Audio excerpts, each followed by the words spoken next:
Selanjutnya, bagaimana kalau kita hari ini buat satu controller baru untuk aplikasinya. Jadi silakan teman-teman klik kanan di dalam folder controller.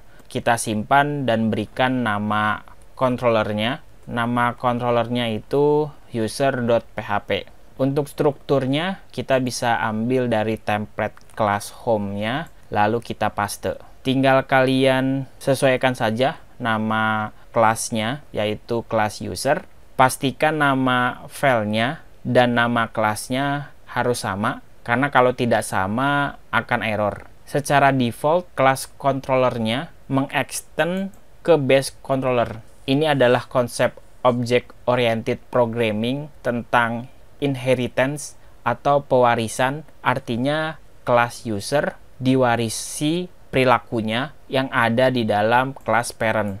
Kelas parent ini masih di dalam satu folder yang sama. Berikut ini adalah struktur kelas dari base controllernya. Kenapa harus ada base controller? Tujuannya supaya lebih mudah untuk buat sesuatu, untuk di load berkali-kali.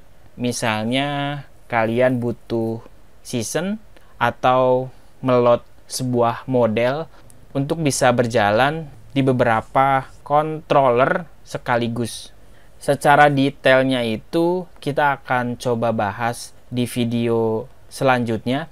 Intinya kalian harus tahu kalau setiap kalian buat controller baru, kalian harus melakukan extend ke base controllernya atau ke base parentnya. Nah, kemudian kelas user ini punya metode index yang melakukan cetak tulisan ke layar. Sebagai contoh, hello user. Metode ini bisa saya hapus.